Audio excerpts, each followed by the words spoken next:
Today on Criminal Minds, we talk about sinkholes, and lots of them. Stay tuned. You're tuning into the destination for TV superfan discussion, AFTERBUZZ TV. And now, let the buzz begin.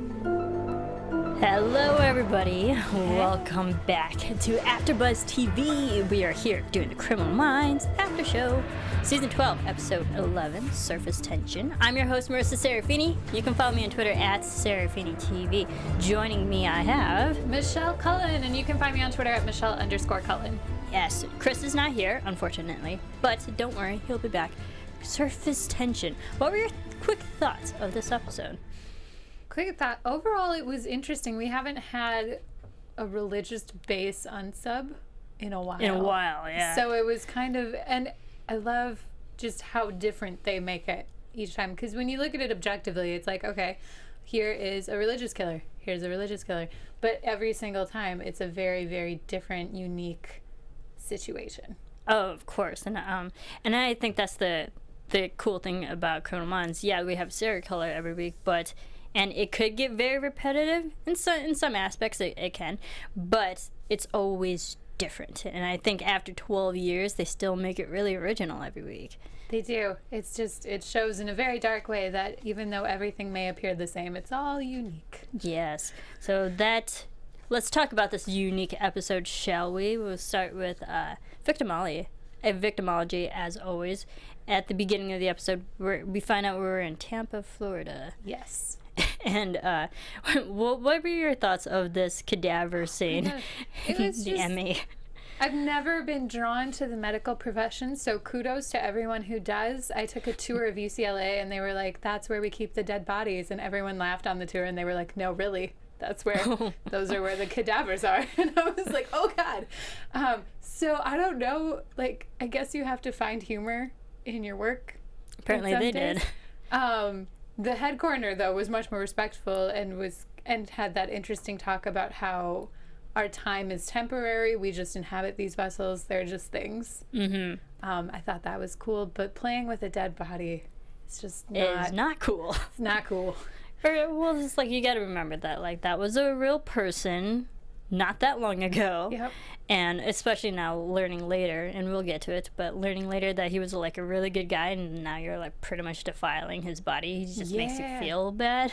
And he doesn't get in trouble for it. Like, that's another interesting thing. He gets away with it. He's a medical student playing with a dead body, and he gets scolded, and then like it just shows the different realms. I don't know. But also their mentality of cadavers, like they're not people anymore. They're just things. Yeah. So, I mean, but you got to remember, you do have to be respectful because they were people once. They were people, and they had families, and... Yes, they did. But we find out on this cadaver that there's a weird marking on the arm. Yes. Did you, like, just the first sign of this unusual mark, could you figure out what it was? I couldn't figure out what it was, but it did remind me of the last time that someone was following a template. Which became clear when the second line was drawn. Yeah. Because we saw the second one first, and then they pulled up a picture of the first victim. Yes. And a picture was being lined. So it reminded me of, I'm terrible because I don't remember the season, but the killer, she was a female who was following...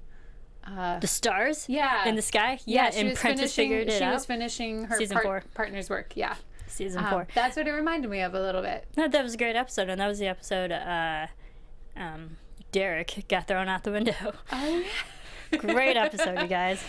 We should go back. Yep. Yes, and Prentice figured that out. Yeah. Like, that's how I remember it, because that was just an amazing moment for her.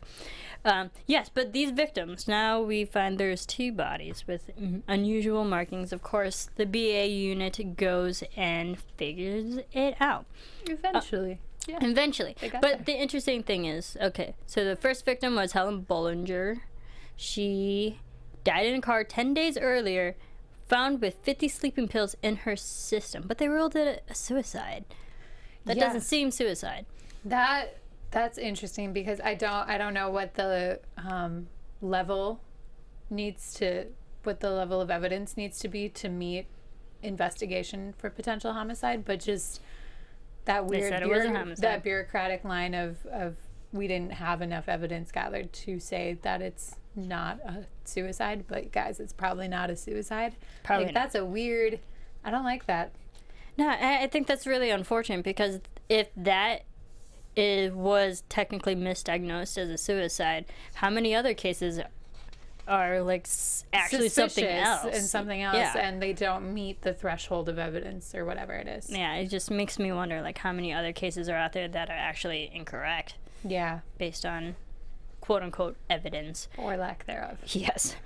So Helen Bollinger was our first one, and we found out she worked at the soup kitchen. She was a nice volunteer there.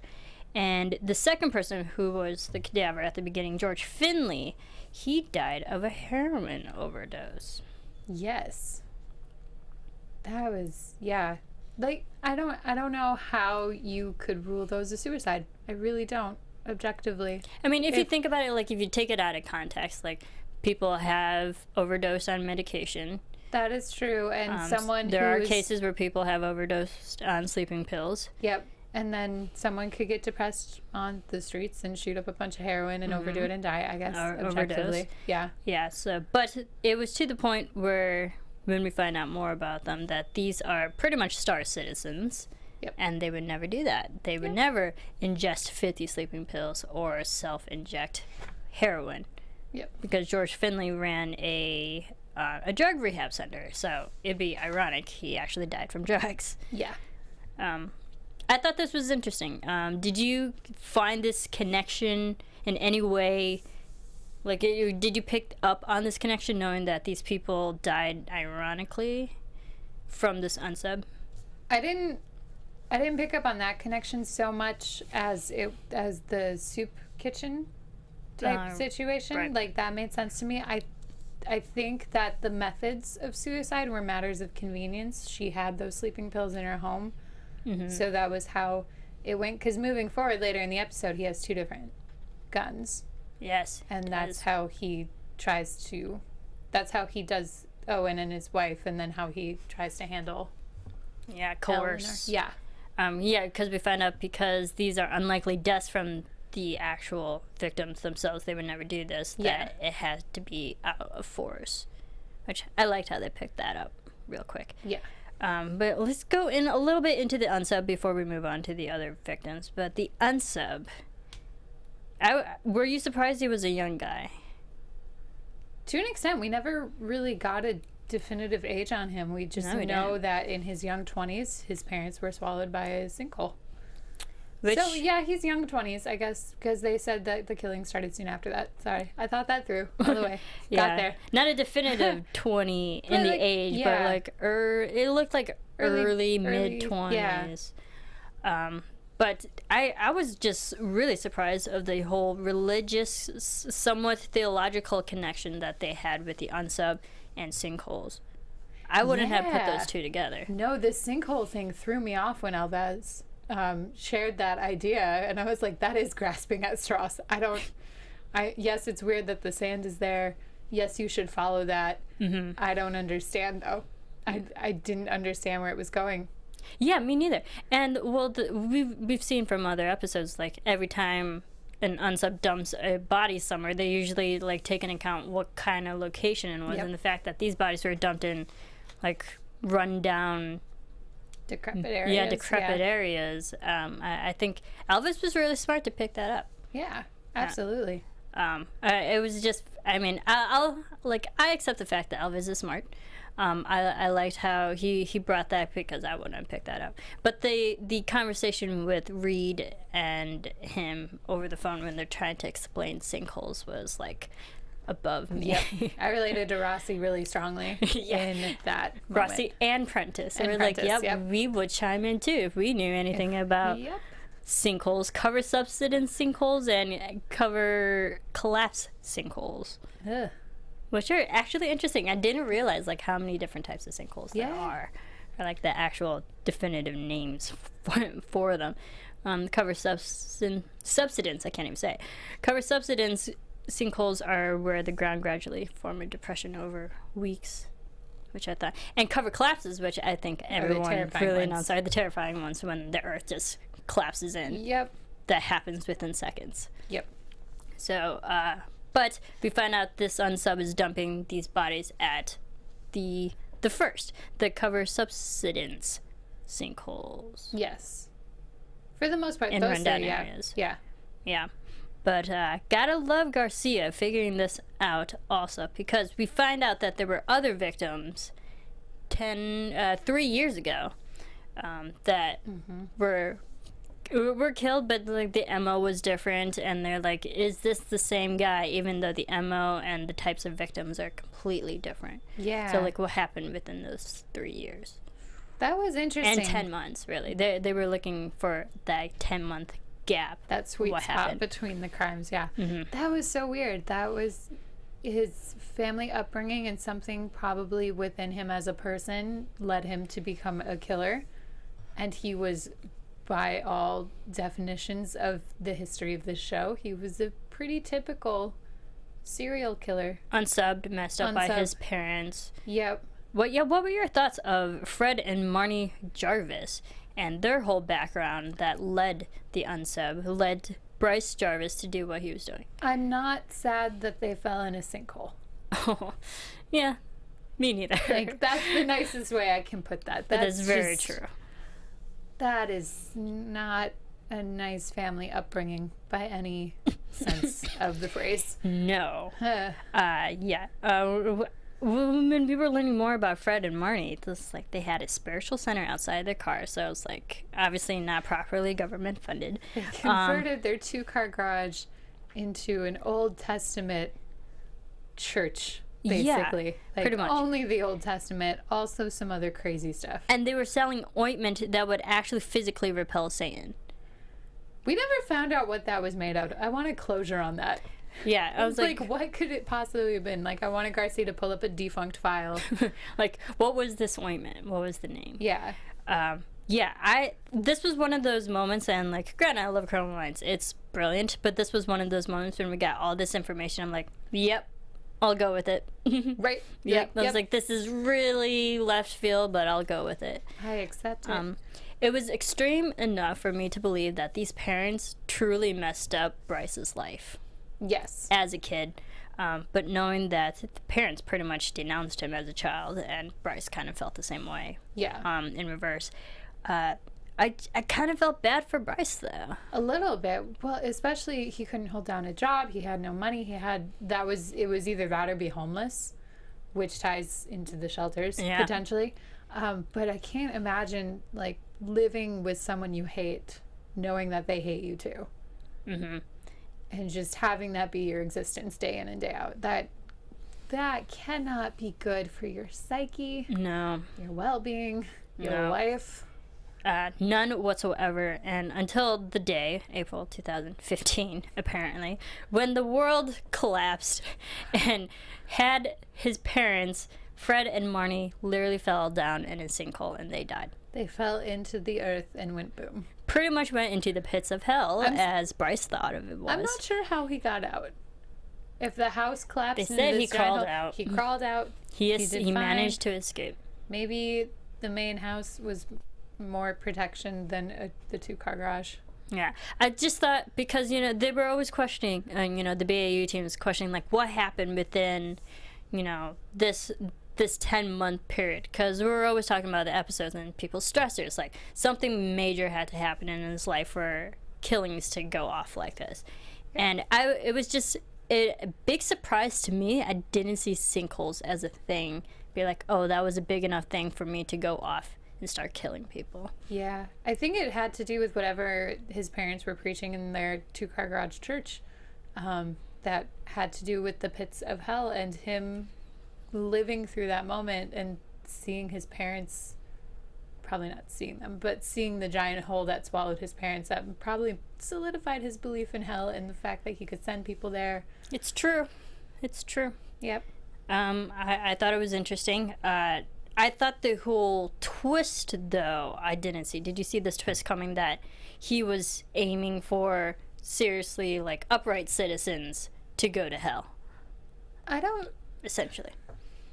Yeah, no, that was an interesting twist. I don't know what that served to accomplish within his MO.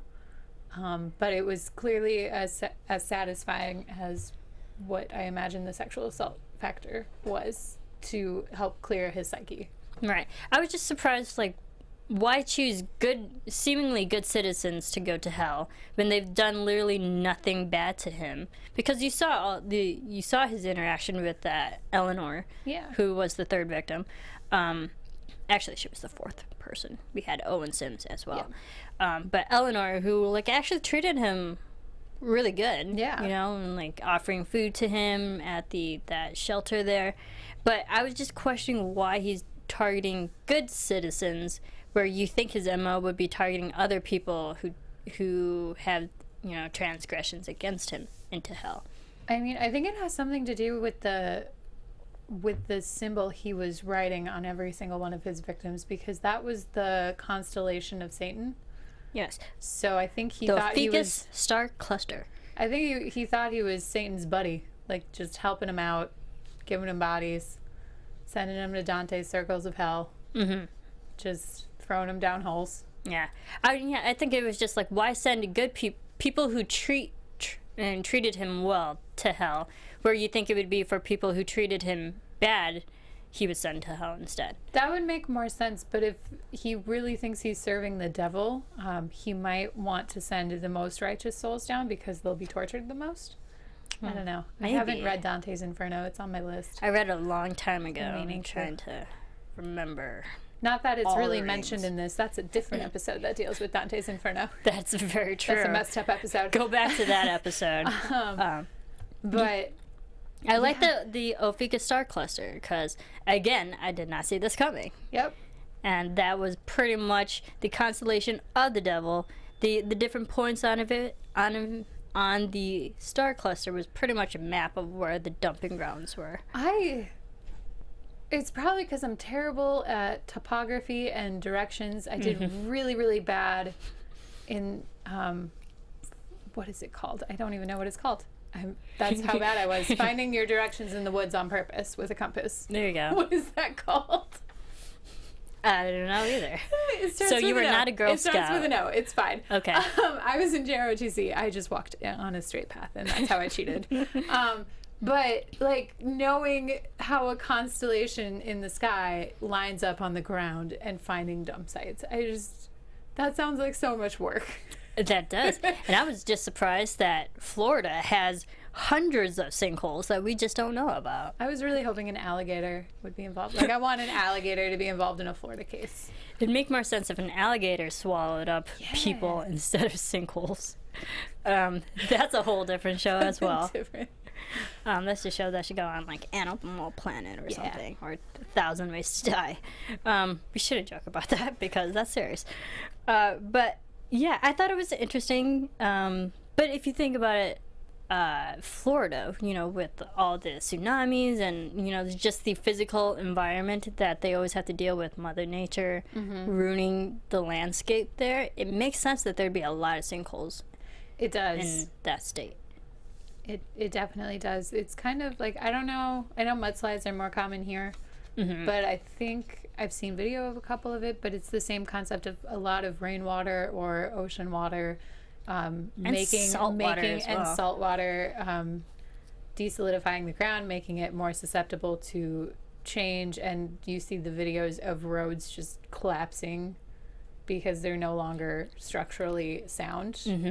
And that happens after heavy rainfall. So, like, it could happen anywhere, and it is terrifying. Those videos are absolutely terrifying. That's scary. And when you just look at it, there's like you can't see the bottom of it. It's literally an empty, or like an abyss that you're looking into. You're like, what?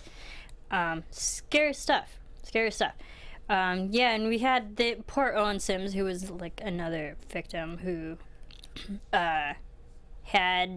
was also shot. He shot himself. Yep. But the Unsub also shot his wife. Sad. What I found really sad was, like, with all this, but also really smart on the Unsub, and I wish that they kind of went into this a little bit deeper, was that the Unsub was smart enough to pretty much kind of stalk his victim's early hand to coerce them and take something personal and use that as collateral. Yep. Yeah, they really didn't show any of that. No, but because we know that the Unsub went to Helen Bollinger's house, got her sleeping pills like days before he even killed her. Mm-hmm. And then also there was pictures of the kids, like I have your kids, I'll do harm to them. So I think it was just really sad that he knew these people on some level, but they didn't really touch upon that. Other than the fact that was the only way that he can make these victims kill themselves. Yeah. Was do something against them. Yeah.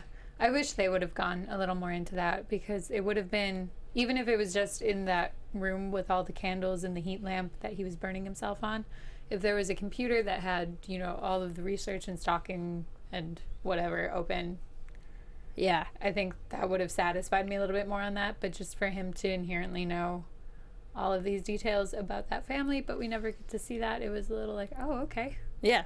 That's the only way that these victims would actually self-harm themselves. Yeah. If he had something more personal on him. I thought that was sad, but they kind of glossed over that. What were your thoughts of him, that self-burning and self-effacing more so? It was an interesting form of corporal punishment. It was. It was, because what is the cinch belts or whatever? That's... Yeah. I associate that with the Da Vinci Code and Opus Dei, which I is thought probably the exact same ignorant, thing, but yeah. that's what I think of. But that was a weird, unorthodox way for self-repentance, I guess. Self-harm, self-repentance. I guess, and I wish they went a little bit more into that, because we just saw him burn himself. If his parents burned him. Yeah. And that was something that... If that made him feel like he was closer to hell. Maybe. I don't know. Closer to Satan? It was disturbing to watch. It was. Literally, and he was doing it over and over and over again. Yeah. Other than that, oof, goodness. Yeah, so they had based on the Ophiuchus star cluster, they found out where he was dumping these bodies next. JJ and Elvis, take him down. I thought that was great. Yes. But let's get into a big storyline in this episode. Reid comes back. Reid is back. Reid is finally back, you guys. We missed him. Oh my goodness. We all missed him. And just the fact that he was gone for 3 episodes. 2 or 3. Yeah. It felt like a lifetime. It did. Honestly. Yeah. Because just the way that they catch the unsubs seems, I don't want to say slower, but it seems a way more drawn out version than the fact, like, if he brings Reid's awesome brain in, that he can figure it out faster. Yeah, he's a unique character for their team. Oh, because he can read 20,000 words a minute per minute, which is awesome. Yes, but he also brought his mother back with him. We love Jane Lynch. Yes. What were your thoughts of Jane? She gave a phenomenal performance. Yes. And it just stunning. Even though it's been, gosh, what is it? Math is hard. 8 years? It's been 8 years since she's been on the show, season 4. It didn't feel like she was missing. It didn't feel awkward. It just... And she looks the exact same, too. She does. God, she's a aging flawless woman. Yeah, she's great. I watched Glee, so I was a big fan of Glee. So she's a very powerful actress. Oh, she's great. And she's funny, too. If you ever watch Hollywood Game Night, I'm just listing all of her shows. She's amazing. I'm a big fan of Jane Lynch. I thought this was a great performance, and we find out that Reid takes her out of the clinic there in Houston. Yeah. But what were your thoughts of Reid taking his mom out of professional care and into his own house? I think that he thought he could handle it because he's a genius. And he has PhDs in psychology and sociology, I believe, in addition to several other degrees. Everything. But then Diana tells that beautiful story about when he was 3 or 4 and he wanted to be a tightrope walker, and he thought that his brain could solve it, but it wasn't about the math. It was just about, like, he loved doing it. He couldn't do it, and he couldn't get across. But he tried so hard to solve it and fix it, and it was very well written. because it spoke volumes about what he was trying to do, what he's trying to do now. Yeah. Where he thinks he can find the right medicine, he thinks that he can fix his mom, and he thinks he can make it better. Yeah, I love this. This showed like a really vulnerable side of Reid, and I like the storylines that like peel away the layers of our BAU team that we love. I thought that was a great scene between the whole tight walking story, but it also shows that Reid, as smart as a genius as he is also human as well. Yep. And he's not capable of everything that he thinks he is. It just made him more human. It did. Which I enjoyed. Yeah. And I think that's the side that we needed to show, that yes, he is technically a doctor. He may not be able to fix his mother. Yep. That's sad, the realization. I loved Diana though, and how she when she met Mrs. Campbell, I kind of felt bad for Mrs. Campbell. Yeah. But what my question is, what do you think that questionable medicine liquid was that Reid was giving her? I'm not sure. When we see her pouring it down the toilet, and they literally have a fight over it. It looked like it could have been holistic herbal stuff, because the pills weren't working. Science wasn't working. I don't know. Doesn't seem legal either, because Reid was like, do you have any idea what I went through to get that for you? Yep, and that's another reason that kind of makes me think it might be something holistic, made from the earth, or something unorthodox in that sense, is that like the ingredients might not exist anymore. Or maybe not. That was kind of a scary moment though, because like that got physical. That got very physical. Well, it was a scary moment that the bathroom door was locked, because that's just a terrifying concept no matter what. Because you never know what you're going to find on the other side of the door. And then she was dumping that medicine, and then Spencer got really mad, which was also something we don't see that often. Yeah. And then the physical altercation happened, and I personally don't know anyone with Alzheimer's or dementia. I feel very blessed that that is my life situation at this moment, but I can't imagine the pain and horror that like someone must feel when they're looking at someone that they love, that they've spent their entire life growing up with and knowing, and not having them recognize them anymore. Yeah, and there were those moments where she was questioning all these things, and you can obviously tell her mind is starting to go with this Alzheimer's. But the bad thing is that she's also, not only is she developing Alzheimer's, she's also schizophrenic. Yes. So that's a double whammy, and her mind is just going to play tricks on her for the rest of her life. Yep. And that's a sad realization that Reid has to deal with. That he has to face, and he hasn't faced it yet. Yeah. I don't think, as smart and brilliant as he is, like everything he can, it's out of his hands. Yep. And I think that's why he went to Miss Campbell and get actual professional help from the agency. Yeah. Like, I have to take care of my mom. Yep. Well, and it was interesting because at first he went outside of the agency and he found a private caretaker who left after not even one day. And then he needed help, and he needed help in that moment, so he went to the agency. And they got something situated, and they got someone who's going to come watch her in the night. Watching him tie her wrist to the bed was heartbreaking. Yeah. Oh, there were just so many powerful moments that I know are building up to something huge. That I'm apprehensive for.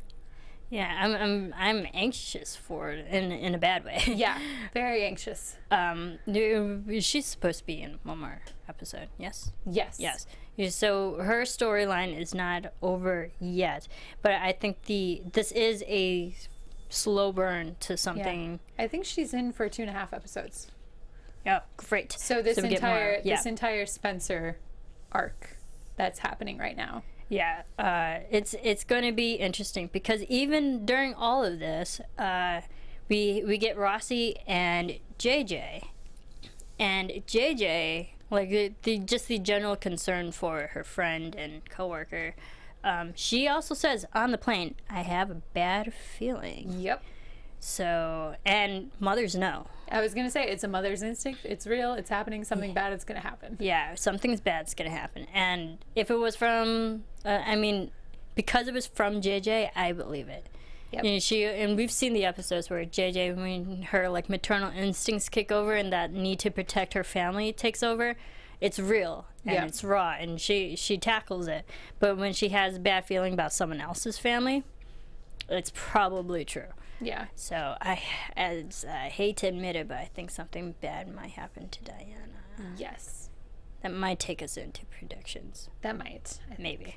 But overall, what I liked about this episode is that we got everybody in this episode.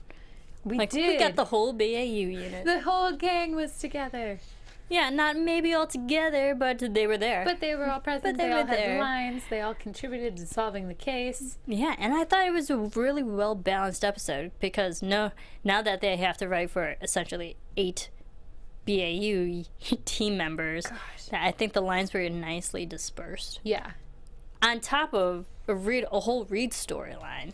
Yeah, I think it was very balanced. It was a very well-balanced episode of chaos. Agreed. Okay, so let's get into a little bit of my fun segment. Profile. Gotta think of a fun sound effect for that. Profile.